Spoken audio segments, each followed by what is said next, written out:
बिस्मिल्लाहिर्रहमानिर्रहीम। अस्सलाम वालेकुम नाज़रीन, आप यूट्यूब चैनल देख रहे हैं। मैं इमरान खान हूँ। एक तो पहले आप सबसे माजरत कि मेरा ये वीलॉग आप थोड़ा सा लेट देख रहे हैं। उसकी वजह यह है कि यहाँ पाकिस्तान से बाहर ईद है और जितने ओवरसीज़ पाकिस्तानी हैं, ज़्यादातर मुल्कों में ईद मनाई जा रही है। तो आप सबको बहुत बहुत ईद मुबारक। और जो लोग हमारे पाकिस्तान में मौजूद हैं और कुछ और मुल्कों में, वहाँ पर ईद एक दिन बाद होगी, तो आप सबको आपकी चांद रात मुबारक हो। पाकिस्तान के हवाले से एक बड़ी खबर और कन्फ्यूजन ये फैलाई गई है या फैल गई है। बाकायदा एस्टेब्लिशमेंट ने एक खेल खेला है और एक कन्फ्यूजन फैलाने की कोशिश की गई है कि कुछ अमेरिका से ओवरसीज़ आए, उन्होंने आकर मुलाकातें की पाकिस्तान की मिलिट्री एस्टेब्लिशमेंट से, और उन मुलाकातों के नतीजे में अगले 30 से 35 दिन में इमरान खान साहब को रिहाई मिल जाएगी या इमरान खान साहब बाहर आ जाएंगे। और इसके लिए कुछ चीज़ें जो हैं वो पाकिस्तान तरीके इंसाफ को करनी चाहिए। और वो चीज़ें ये हैं कि ओवरसीज़ पाकिस्तानियों को थोड़ा डाउन किया जाए, जो करारदादें वगैरह अमेरिका के अंदर पेश हो रही हैं उनको रोका जाए, और जो एक मोमेंटम बना हुआ है ओवरसीज़ पाकिस्तानियों में पाकिस्तान की एस्टेब्लिशमेंट के खिलाफ, वो मोमेंटम तोड़ा जाए। और साथ ही साथ जो सोशल मीडिया के ऊपर तनकीद हो रही है उसको भी डाउन किया जाए। अब ये एक्चुअली क्या है ये मैं आपको थोड़ा बता देता हूँ। मिला कौन कौन है? डॉक्टर उस्मान है और डॉक्टर मुनीर है, सायरा बिलाल साहिबा हैं। ये तीन डॉक्टर साहिबान हैं और डॉक्टर उस्मान साहब से मेरी बात भी हुई है माजी में खबरों के हवाले से, और ये इमरान खान साहब के लिए उन्होंने बड़ी कोशिश भी की है। और डॉक्टर मुनीर भी ऐसी हैं, सायरा बिलाल साहिबा हैं। फिर कतर एयरलाइन की प्रवास से ये मुबैना तौर पर पाकिस्तान गए हैं। दो अफराद मजीद थे इनके साथ जो मुलाकात में शामिल थे। उनमें से एक बिजनेसमैन है जिनका नाम तनवीर साहब है, और ये आसिम मुनीर साहब से पहले मुलाकात भी कर चुके हैं जब आसिम मुनीर साहब अमेरिका तशरीफ़ ले गए थे। और इनके अलावा एक और नाम है समी साहब हैं कोई, और ये बताया जाता है कि शायद इनका पहले पुराना ताल्लुक जो है वो इजाजुल हक साहब के साथ है। तो ये 5 लोग थे, यानी 2 आप समझ लें एक तरफ से थे या दोनों तरफ से थे 2 लोग, और 3 लोग वो थे वो डॉक्टर साहिबान जिन्होंने जाकर मुलाकात की है, जिनके बारे में ये तासुर पाकिस्तान की मिलिट्री एस्टेब्लिशमेंट के पास था कि ये लोग फैसला साज हैं और ये चीज़ों को तब्दील कर सकते हैं। क्या वो कर सकते हैं, ये भी एक बड़ा सवाल है। क्या वो डेंट डाल सकते हैं या वो एस्टेब्लिशमेंट की मर्जी के मुताबिक कुछ चीज़ों को मोल्ड कर सकते हैं जो मुबैना तौर पे एक कोई डील या कोई एक मामले को हल करने की कोशिश की जा रही है। क्या बात वाकई उस तरफ जा रही है? तो ये मैं आपको चीज़ें बता देता हूँ। इनमें एक शख्स ऐसा है जो एक मरतबा इमरान खान साहब को पहले मिला था जेल में जाकर। ये मुझे किसी ने बताया कि इनमें एक शख्स ऐसा है जो पहले इमरान खान साहब को जेल में जाकर मिला था। दूसरी मरतबा जब वो इमरान खान साहब को मिलने के लिए गया, वहाँ पे एस्टेब्लिशमेंट ने इसके लिए माहौल बनाया और पैगाम भेजा कि इमरान खान साहब वही बंदा आपको दोबारा मिलना चाहता है। तो खान साहब ने इससे मिलने से इनकार कर दिया था। तो इमरान खान साहब इनमें से एक शख्स ऐसा है जिस पर इमरान खान साहब को भरोसा नहीं है। अब अगर पाकिस्तान तरीके इंसाफ नहीं है, इमरान खान साहब ने बात करनी है, तो एस्टेब्लिशमेंट को बात तो पाकिस्तान तरीके इंसाफ से करनी चाहिए थी। होना तो ये चाहिए था कि ये जो 5 ओवरसीज आए थे ये पाकिस्तान तरीके इंसाफ की क़यादत से पहले मिलते और तरीके इंसाफ की क़यादत के साथ जाकर एस्टेब्लिशमेंट के साथ डील करते, लेकिन ऐसा नहीं हुआ। ये लोग खुद से गए और जाके इन्होंने मुलाकात की। पाकिस्तान तरीके इंसाफ का कोई बंदा इन्वॉल्व नहीं था और कोई गारंटी इन मुज़ाकरात की नहीं है। यानी सिर्फ एस्टेब्लिशमेंट की तरफ से एक सिंपल मुतालबा यह है कि आप टेम्परेचर को नीचे लेकर आएँ, दर्जा हरारत को कम करें, और इमरान खान के लिए हम आसानियाँ पैदा करते हैं। 30 से 35 दिन में इमरान खान बाहर आ जाएगा या 30 से 35 दिन में चीज़ें ठीक हो जाएंगी। ये दावा उस तरफ से किया जा रहा है और ये ऑफर दी गई है एक तरह की। अब ये जो ओवरसीज पाकिस्तानी हैं इनको ये बिलीव है और इनको ये यकीन दिलाया गया है कि ऐसा हो सकता है। लेकिन देखिए, अगर टेम्परेचर डाउन करना है तो उसका आसान तरीका मैं बता देता हूं। ये वहां से जो 5 ओवरसीज पाकिस्तानी हैं उनको लाने की जरूरत ही नहीं थी। आसान तरीका यह है कि जितने लोग जबरी तौर पर लापता किए गए हैं, स्पेशली पाकिस्तान तरीके इंसाफ के, उनको फौरी तौर पर रिहा कर दिया जाए। जितने लोग गैर कानूनी तौर पर गिरफ्तार किए गए हैं उन लोगों को रिहा कर दिया जाए। और कुछ ना किया जाए तो यास्मीन राशिद साहिबा की वो जमानत जो बनती है बतौर खातून होने के, 70 साल से जायद उनकी उम्र है, कैंसर की वो पेशेंट है, तो यास्मीन राशिद साहिबा और मियां महमूद रशीद साहब, इन दोनों की आप बेल ले लें फौरन। इन दोनों की बेल बनती भी है। शाह महमूद कुरैशी साहब की बेल बनती है, उनकी भी बेल ले लें। ये लोग बाहर आ जाए, टेम्परेचर डाउन होना शुरू हो जाएगा। एजाजुल हक साहब को कम से कम सेनेट में जाने दें, उनके प्रोटेक्शन ऑर्डर जारी होते हैं, उसके ऊपर आप अमल दरामद करवा दें, तो इससे भी टेम्परेचर डाउन हो जाएगा। तो टेम्परेचर डाउन अगर करना है तो ये तो एस्टेब्लिशमेंट के हाथ में है, वो जब चाहे टेम्परेचर को डाउन कर ले। उमर चीमा साहब के दोनों कंधे फ्रीज हो रहे हैं। वजह यह है कि उनको नंगे फर्श पर सुलाया गया सर्दियों में और उनके कंधे जो है वो फ्रीज हो रहे हैं, वो बहुत शदीद तकलीफ में है। इसके बावजूद वो आदमी डटा हुआ है। आप उसको इलाज दे दें, इलाज की सहूलियत दे दें, उसको रिहाई दे दें, एजाज चौधरी साहब को सेनेट में आकर बात करने का मौका दे दें, और बहुत सारे लोग हैं।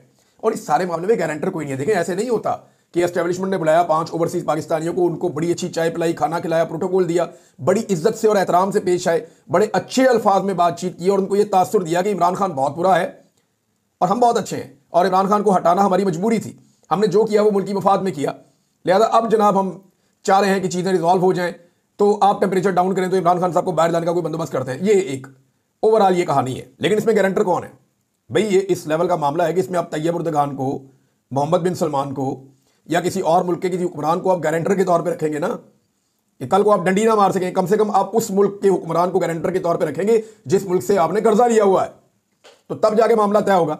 और अगर सोशल मीडिया को डाउन करना है तो इमरान खान का जाके गोटा पकड़े, ओवरसीज पाकिस्तानियों को डाउन करना है तो इमरान खान का जाके गोटा पकड़े आप। देखिए, अमेरिका में जो इनके लिए मुसीबत बनी हुई ना वो पाक पैक है, ये बात आप याद रखिएगा। ये बहुत सारे लोग दावा करेंगे पाक पैक मेरे कंट्रोल में है, पाक पैक के साथ मैं जुड़ा हुआ हूं, पाक पैक को मैं कंट्रोल करता हूं। ऐसा नहीं है। ये पाक पैक एक बड़ी जबरदस्त तंजीम है और ये बहुत पहले से काम कर रही है। इन्होंने बड़ी वर्किंग की हुई है। इमरान खान साहब के रिजीम चेंज ऑपरेशन के बाद जो उनको हटाया गया, तो पाकिस्तानियों की इसमें दिलचस्पी ज्यादा बढ़ी है, क्योंकि इन्होंने जब एक्टिविटीज की तो वो दिखाई देना शुरू हो गई। ये बड़े सौखे लोग हैं, पैसे वाले लोग हैं, डॉक्टर्स हैं इनमें बहुत सारे, और इन लोगों ने बड़ी मौसर तरीन नुमाइंदगी की है पाकिस्तान की, और इनकी लॉबिंग बड़ी तगड़ी है। तो पाक पैक क्या इन 4-5 लोगों के पूरी तरह कंट्रोल में है? तो इसका जवाब है जी, पूरी तरह कंट्रोल में नहीं है। क्या उनका इनके साथ ताल्लुक है? तो जवाब यह है कि जी उनका इनके साथ ताल्लुक है। अब क्या ये इन्फ्लुएंस कर पाएंगे? तो इस पे मेरी जो मुख्तलिफ लोगों से बात हुई, उन्होंने कहा जी कि 10-15% का, अगर ये कामयाब भी हो गए तो ये 10-15% का इन्फ्लुएंस कर पाएंगे, लेकिन इससे ज्यादा कोई कामयाबी मिलेगी नहीं। और सोशल मीडिया के मैदान में तो बिल्कुल नहीं मिलेगी, क्योंकि वो ओवरसीज पाकिस्तानी बिल्कुल अलग है, या जो पाकिस्तान के अंदर बिल्कुल अलग है। मैंने आपको बताया ना कि अब होना क्या है। अब ईद के बाद एक बहुत बड़ा क्रैकडाउन होगा। बाकायदा नाम इकट्ठे किए गए हैं एक एक शहर से 100 के करीब लोगों के, जो पाकिस्तान तहरीके इंसाफ के हक में ट्वीट करे या उसको रीट्वीट भी करे, वो बंदे भी आइडेंटिफाई किए गए हैं। और आने वाले दिनों में उन सारे बंदों को उठाया जाएगा। पाकिस्तान में बहुत बड़ा ऑपरेशन प्लान किया जा रहा है। लेकिन क्या इससे लोग बात आ जाएंगे? नहीं आएंगे। ओवरसीज पाकिस्तानियों के रिश्तेदारों को, उनके घर वालों को ढूंढा जा रहा है कि यहां पे कौन कौन है, उसको अपने हरासा करना है। तो प्लानिंग तो पूरी है। एग्जीक्यूट करने के लिए उन्हें बैरूनी दबाव को कम करना है, और बैरूनी दबाव को कम करने के लिए पाक पैक को कम से कम मैनेज करना है। तो ये उसके लिए कोशिश थी।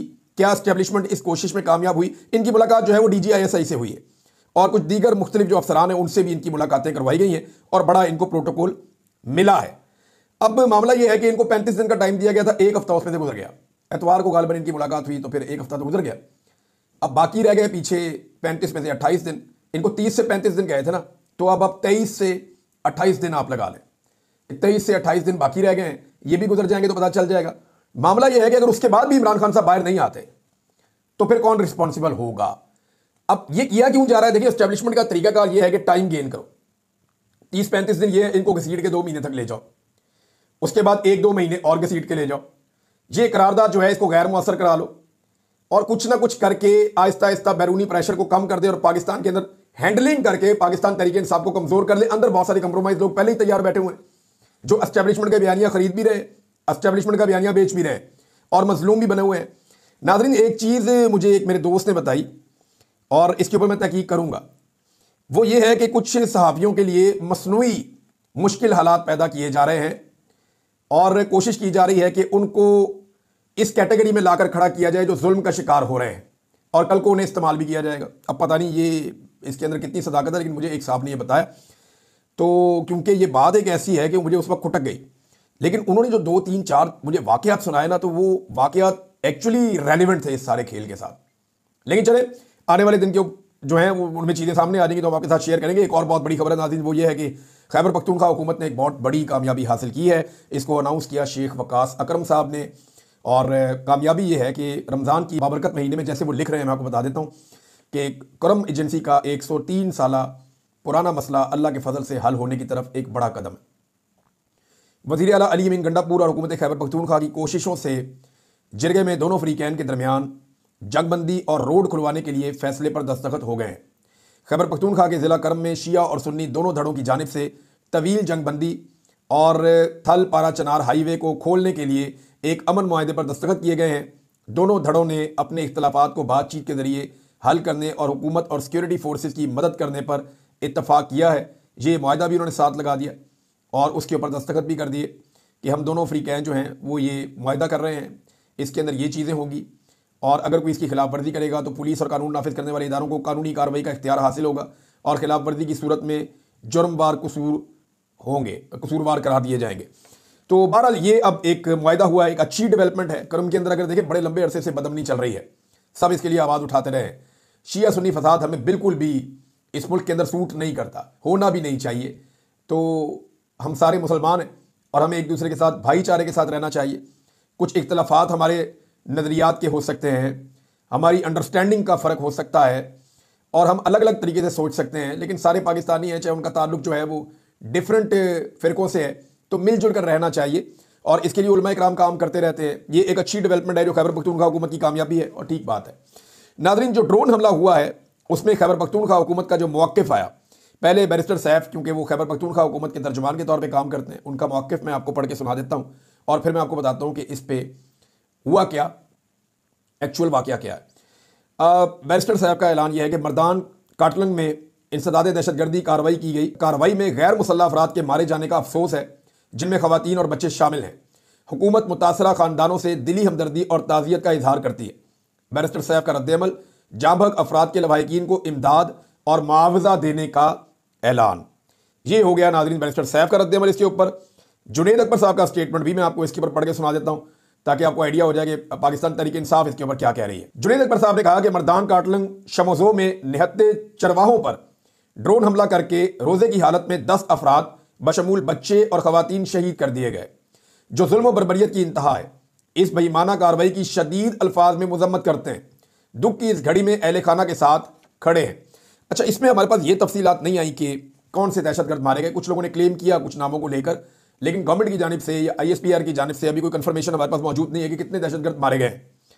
लेकिन एक चीज़ है कि ये ड्रोन हमला था, ये सब दावा कर रहे हैं और इसमें सिविलियंस की शहादतें हुई हैं, ये भी सारे दावा कर रहे हैं और रोज़े के आलम में हुई हैं। ये वो चरवाहे हैं जो पहाड़ों से उतरते हैं। मैंने आपको कहा ना कि उन इलाकों में लोग अपनी नकल मकानी करते हैं, तो ये वो लोग हैं जिन्होंने नकल मकानी की हुई थी। ये सर्दियों में नीचे की तरफ चलते हैं और गर्मियों में ऊपर की तरफ चलते हैं। यानी इनका सिंपल रूट ये है कि सर्दियों में ये दरिया के पानी के साथ साथ आगे बढ़ते हैं।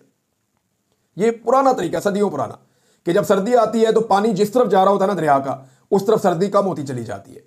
तो ये करते ये हैं कि जब सर्दी बढ़ती है इनके जिस्म को, इनको जब सर्दी लगती है, जब इनके पास तारीखें भी नहीं होती थी, तो ये पानी के साथ चलना शुरू कर देते थे। जैसे जैसे ये पानी के साथ आगे बढ़ते थे तो आगे सर्दी कम हो जाती थी, तो ये वहाँ पड़ाव करते थे, चरागाहें होती थी, जानवरों को खिलाते पिलाते थे और आगे बढ़ते जाते थे। जहाँ इन्हें गर्मी लगती है वहाँ ये पानी के बहाव के उल्टा चलना शुरू कर देते हैं। तो ये दरियाए स्वात में, स्वात शहर के अंदर जो दरियाए स्वात है उसके किनारे किनारे ये पहाड़ों से नीचे उतरते हैं और गर्मियों में ऊपर चढ़ते हैं, सर्दियों में नीचे उतरते हैं। अब इनके ऊपर चढ़ने का वक्त था, ये अटैक इनके ऊपर हुआ, इंतहाई अफसोसनाक, और इसमें कीमती जानें ज़ाया हुई। अब इमरान खान साहब का इस पर मौक़िफ़ क्या था, ज़रा समझें आप। इमरान खान ड्रोन हमले के खिलाफ सिर्फ इसलिए नहीं थे कि वो दहशतगर्दों को मारते हैं, ये तो दहशतगर्दों को तो मारना ठीक है काम। इमरान खान साहब के इसमें दो मौक़िफ़ थे। एक ये था कि किसी भी गैर मुल्की को कभी इजाज़त नहीं होनी चाहिए कि पाकिस्तान की सरजमीन पर वो ऑपरेशन करे। यानी कोई भी गैर मुल्की तैयारा या ड्रोन या फौजी या कोई भी वो पाकिस्तान की सरजमीन के ऊपर किसी को कत्ल नहीं कर सकता। यहां रिट ऑफ द गवर्नमेंट हमारी होगी, पहली बात तो ये। दूसरी बात यह है कि ड्रोन हमले के अंदर अक्सर बड़ी अच्छी इंटेलिजेंस भी आपकी हो तो ड्रोन हमले में अक्सर कोलेटरल डैमेज हो जाता है। कोलेटरल डैमेज कहते हैं कि आम लोगों की शहादतें हो जाती हैं या दहशतगर्द की जगह आम लोग मारे जाते हैं, क्योंकि आप फिजा में है ना, बहुत ऊपर है, आपकी इंफॉर्मेशन खराब हो सकती है, आपका टारगेट जो है वो मिस हो सकता है, कुछ 100 चीजें हो सकती हैं। और ये जो बातों का दहशतगर्द हैं ये कवर लेते हैं पब्लिक का, तो ये वहां पे जब अटैक करते हैं तो पब्लिक भी साथ शहीद हो जाती है। मिसाल के तौर पे अमेरिका ने जाते जाते जो 2 ड्रोन हमले किए थे उसमें सिविलियंस मारे गए थे और बड़ी तादाद में मारे गए थे। एक दिन तो 10 के करीब बच्चे और खवातीन वगैरह मारे गए थे। जब काबुल एयरपोर्ट के ऊपर अटैक हुआ तो उसके गुस्से में अमेरिका ने फिर अगले 2 दिन ड्रोन हमले किए थे। उसमें सिविलियंस जो हैं वो अफगानिस्तान में शहीद हो गए थे। उस पर अफगानिस्तान की हुकूमत ने, पाकिस्तान ने और बहुत सारे लोगों ने इस पर रद्दअमल भी दिया था कि ये ज्यादती है, अमेरिका को ये नहीं करना चाहिए। तो ड्रोन हमले में सिविलियंस की शहादतें हो जाती हैं। इमरान खान साहब ये कहते थे उसके नतीजे में नफरत बढ़ती है और दहशतगर्दी बढ़ती है।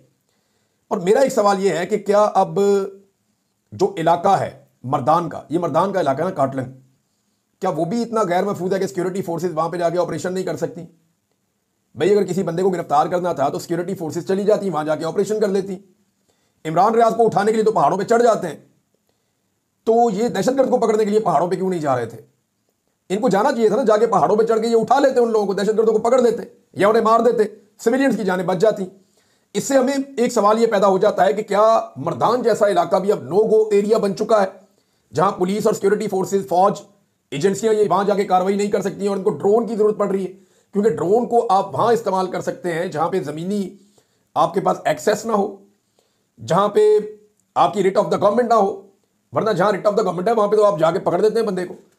तो जैसे लाहौर है, लाहौर में जितने मर्जी दहशतगर्द हो किसी जगह पे, या इस्लामाबाद में, वहां ड्रोन हमला नहीं किया जाएगा। लेकिन अगर मर्दान में किया जा रहा है तो याद रखें, मर्दान का फासला इस्लामाबाद से 1.5 घंटे का है। तो इस्लामाबाद से 1.5 घंटे, 1.25 घंटे के फासले के ऊपर इस वक्त ऐसे दहशतगर्द मौजूद थे जिन पे ड्रोन अटैक करना पड़ा, क्योंकि उन तक एक्सेस सिक्योरिटी फोर्सेस की नहीं थी। अब यहां से आप अंदाजा कर लें कि हमारी इस वक्त रियासत जो है वो कितने खतरे में है और हालात क्या है। नाज़रीन, अगली खबर जो है वो अख्तर मेंगल साहब के हवाले से है। उन्होंने कहा जी कि रास्ता खुलने तक लकपास के मकाम पर हम अपना धरना जारी रखेंगे। अब ईद आ रही है, इसके बावजूद लोग वहां पे बैठे हैं। हुकूमत को होश के नाखून लेने चाहिए। खवातीन की रिहाई है, ईद के मौके पर सारी खवातीन को रिहा करना चाहिए और जबरी गुमशुदगियों पर बैठ के इनके साथ बातचीत करें। आप इनको मारते जाएंगे, क्या फायदा होगा। यही आपने किया भुट्टी साहब के साथ। जो अकबर भुट्टी के साथ हुआ उसका खुमियाजा आज भी बलूचिस्तान भुगत रहा है और पाकिस्तान भुगत रहा है। तो यही अगर आप सबके साथ करेंगे, हर लीडर के साथ ये करेंगे, तो पाकिस्तान का और बलूचिस्तान का भला नहीं होगा। अख्तर मेंगल साहब के वहां पे खुद कुछ धमाका हुआ है। अंदाजा करें कि वजीर आला बलूचिस्तान सरफराज भुट्टी उसकी मजम्मत कर रहे हैं, जिसकी हुकूमत है बिलावल जरदारी वो भी मजम्मत कर रहे हैं। सारी जमातें मजम्मत कर रही हैं, लेकिन उनको रास्ता खोलकर नहीं दे रहे कि वो कोयटा में आके एहतजाज कर सकें पुरअमन तरीके से। और उनको लकपास पे रोका हुआ है, वो भी वहीं बैठ गए। उन्होंने कहा ये रास्ता बंद है, फिर अब अगर हम यहां से अंदर नहीं जा सकते तो आप भी यहां से बाहर नहीं आ सकते। उन्होंने रास्ता बंद कर दिया है। और अब इसके बाद जो है वो परली तरफ से अगर रास्ता बंद होता है तो कोयटा बीच में। तो ये अजीबो गरीब सिचुएशन जो है वो हुकूमत ने पैदा कर दी है। वहां जो है वो एक धरना गवादर में भी जारी है, धमाकों के खिलाफ, दहशतगर्दी के खिलाफ। अब ये मजम्मत तो दोनों कर रहे हैं, लेकिन दोनों जमहूरी नहीं है। अगर ये जमहूरी होते तो जमहूरी तरीके से आने वालों को खुद कुछ हमलों से बचाते और उनको लेकर आते और लाकर कोयटा में उनको फैसिलिटेट करते, उनकी सिक्योरिटी का बंदोबस्त करते और उनके साथ बैठकर मुतालबात उनके सुनते। लेकिन ये वो करने के लिए तैयार नहीं है। हुकूमत ने ये कहा है कुछ थोड़ा बहुत कि अब हम मुज़ाकरात करेंगे। दबाव क्योंकि बढ़ रहा है, ये खवातीन को ऐसा लगता है कि उन्हें छोड़ना पड़ेगा। नाज़रीन, एक दावा और भी किया गया राना सनाउल्लाह साहब की जानिब से कि अगर अमेरिका में किसी किस्म की करारदाद आ जाती है या पास हो जाती है तो इस सूरत में सारे पाकिस्तानी जो हैं वो मिलिट्री एस्टेब्लिशमेंट और आर्मी चीफ और जाली फार्म 47 की हुकूमत के साथ खड़े हो जाएंगे। देखिए, इससे पहले भी करारदाद आई थी अमेरिका में, आपको याद होगा, पाकिस्तान के खिलाफ। पाकिस्तान के खिलाफ तो नहीं आई, लेकिन पाकिस्तान की हुकूमत और पाकिस्तान में इंसानी हकूक़ की खिलाफ वर्जियों के खिलाफ एक करारदाद पहले भी आ चुकी है। उस करारदाद के ऊपर तो कोई पाकिस्तानी जाकर पाकिस्तान के इदारों के साथ या जाली फार्म 47 की हुकूमत के साथ खड़ा नहीं हुआ। उस करारदाद पे तो इनको कोई फायदा नहीं हुआ, तो अब कैसे हो जाएगा। भारी अक्सरियत से वो करारदाद मंजूर हुई थी और अब ये दावा कर रहे हैं कि ये भी करारदाद भारी अक्सरियत से मंजूर हो जाएगी। लेकिन कुछ लोगों ने एस्टेब्लिशमेंट को यकीन दिलाया कि हम ये कंट्रोल कर लेंगे और इसी सिलसिले में एस्टेब्लिशमेंट मुलाकातें डाल रही है। अब देखते हैं कि वो कामयाब होते हैं या नहीं होते। नाज़रीन, एक नया बयानिया आया है और बयानिया ये आया है और ये दिया गया काले चैनल के ऊपर कि जी जाफर ट्रेन का सारा मंसूबा इमरान खान को छुड़वाने के लिए जमायमा खान ने बनवाया था। अब कहानी ये सुनाई गई, इसके अंदर जमायमा खान भी बैठी हैं, इसके अंदर जो है वो एक एजेंसी है बरतानिया की वो भी बैठी है, इसके अंदर कोई इंडिया की एजेंसी है रॉ वो भी बैठी है, इसके अंदर कोई यहूदी हैं एजेंट वो भी बैठे हैं, इसके अंदर कोई गैर मुल्की दुश्मन है वो भी बैठे हैं। और उसमें जनाब जमायमा खान वगैरह ने पैसा खर्च किया। उन्होंने कहा जी इमरान खान को बाहर निकालने के सारे रास्ते बंद हैं, लिहाजा जनाब अब हमें जाफर एक्सप्रेस को जो है वो फौरी तौर पे करना चाहिए। एक वाह पूरी ट्रेन को हाईजैक करके फिर इमरान खान को बाहर निकालेंगे इस तरीके से। मुझे समझ नहीं आती कि ये लोग पागल हो गए, ये दीवाने हो गए। ये 9 मई भी डाल दें जमायमा खान पे और 26 नवंबर भी डाल दें जमायमा खान पे, बल्कि 9/11 भी डाल दो जमायमा खान पे, सेकेंड वर्ल्ड वार भी डाल दो इमरान खान और जमायमा खान पे। ये इनका बस चले ना तो ये सारा कुछ ही इमरान खान और जमायमा खान पे डाल दें। जो दुनिया में हिरोशिमा और नागासाकी के ऊपर जो अटैक्स हुए वो भी इमरान खान पे डाल दें, शायद इनकी ऐसे तसल्ली हो जाए। नाज़रीन, दहशतगर्दों को पाकिस्तान लाने के हवाले से जो शीरी मज़ारी साहिबा हैं उन्होंने एक बड़ा वाज़ेह स्टेटमेंट दिया है और बड़ी क्लियर उन्होंने बात की, वो मैं आपको ज़रूर सुनाना चाहूँगा। उन्होंने कहा कि जनरल बाजवा का ये इरादा था रीसेटलमेंट करने का, कि दहशतगर्दों को लाएं यहाँ पे बसाएं। तो कई बार मैं ये हम वजाहत दे चुके हैं हमारी पार्टी कि उनकी टीटीपी पर उनका एक प्रपोजल था कि उनको ला के बसाया जाए। मुराद सईद ने इसकी मुखालफत की थी। इमरान खान ने उस वक्त कहा था कि मकामी लोगों को एतमाद में लेंगे फिर फैसला करेंगे, और उसके बाद हमारी हुकूमत हटा दी गई। तो फिर हम कैसे ला सकते हैं दहशतगर्दों को वापस। ये दहशतगर्द राणा सनाउल्लाह जब वजीर दाखिला थे, और ख्वाजा आसिफ वजीर दिफा थे, बिलावल जरदारी वजीर खारजा थे, शहबाज शरीफ वजीर आजम थे, जनरल बाजवा आर्मी चीफ थे, जनरल नदीम अंजुम DG/ISI थे। उस दौर में ये दहशतगर्द पाकिस्तान में आकर बसना शुरू हुए और 2023 के एंड तक ये पाकिस्तान में आते रहे। अब आप कारनामे चेक कर लें जो इस वक्त इस मुल्क में हो रहे हैं, और डाला जाता है इमरान खान के खाते में। ऐसे थोड़ी है हलवा, जो मर्जी आप बयानियां बना लें, जिस तरह मर्जी आप चीज चला लें, यहाँ पे हकायक बताने वाले लोग भी बैठे हैं और वो हकायक बताते रहेंगे। अब तक के लिए इतना ही। अपना ख्याल रखिएगा। अपने इस चैनल का भी वंस अगेन पाकिस्तान से बाहर रहने वाले तमाम लोगों को बहुत बहुत ईद मुबारक, और पाकिस्तान के अंदर रहने वाले लोगों को चांद रात मुबारक। दुआ करें कि ईद वैसे अपने देश में ही होती है और वही ईद होती है जो आपके अंदर से खुशी लेकर आती है। मैं यह गया था बाहर देखने के लिए, पाकिस्तान में जो ईद है वो पाकिस्तान में ही है। अब तक के लिए इतने। अपना ख्याल रखिएगा। अपने इस चैनल का भी। अल्लाह हाफ़िज़।